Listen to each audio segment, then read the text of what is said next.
अस्सलाम वालेकुम। आप देख रहे हैं सारे अदब और मैं हूं दुआ कतर से फरजाना सफ्तर। आपको अपने शो आज की कहानी में खुश आमदीद कहती हूं।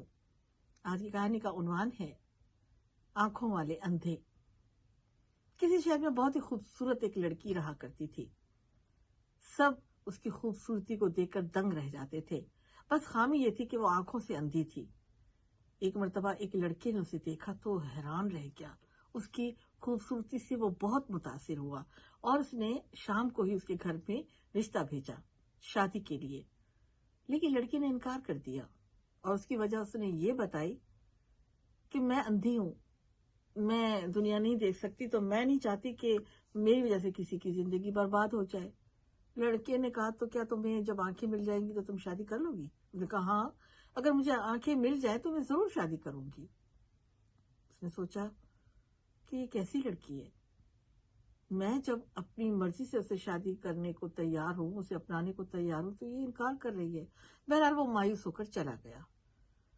कुछ वक्त गुजरा और कुछ वक्त गुजरने के बाद उस लड़की को किसी ने आंखें अतिया कर दी, यानी उसको आंखें मिल गई। ऑपरेशन हुआ, उसको आंखें लगी और जनाब वो दुनिया को देखने लगी। इस खूबसूरत दुनिया को देखकर वो जैसे पागल हो गई। फिर उसे याद आया कि एक लड़के ने मुझे अंधी होते हुए भी ऑफर की थी, मुझे उसको ढूंढना चाहिए और उसे शादी करनी चाहिए। वो उसकी तलाश में निकली। कुछ ही तलाश के बाद जो है ना, वो लड़का उसे मिल गया। लेकिन उसे ये देखकर बड़ा अफसोस हुआ कि वो लड़का आंखों से अंधा था। शौमी किस्मत के एक दफा फिर उस लड़की ने रिश्ते से इनकार कर दिया। लड़का फिर मायूस हो गया और वो चला गया। उसने कहा कि मैं अंधे से शादी नहीं कर सकती। वो चला गया। फिर कुछ वक्त गुजरता है। फिर एक खत मौसूल होता है उस लड़की को, जिसमें लिखा था कि मैं ये मुल्क छोड़ के जा रहा हूं और कभी तुम्हें नजर नहीं आऊंगा। हाँ, तुम मेरी आंखों से अब इस दुनिया को देखना। वो लड़की हैरान रह गई। तो क्या ये आंखें उस लड़के ने दी थी अपनी मोहब्बत में, और मैं उसकी सच्ची मोहब्बत को समझ ना सकी? मैंने एक सच्चा इंसान खो दिया।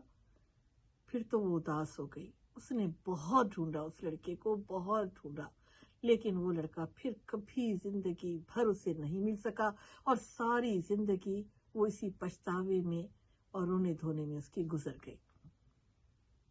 तो जनाब, होता क्या है कि अक्सर हम अंदाजा ही नहीं लगा सकते कि हमारे लिए कौन मुखलिस दोस्त है, और हम महज जो जाहिरी जो चीज होती है उसको देखकर एक अच्छा दोस्त खो बैठते हैं। इसीलिए कहते हैं कि कभी किसी दोस्त को आजमाना नहीं चाहिए, वरना हम एक अच्छा दोस्त खो देंगे। अपने दोस्तों की कदर किया करें, जो आपसे मोहब्बत करते हैं, जो आपकी कदर करते हैं।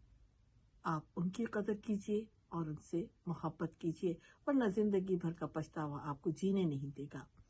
इसके साथ ही फरजाना सफ्दर को दीजिए इजाजत। अपना ख्याल रखिएगा। अल्लाह हाफिज।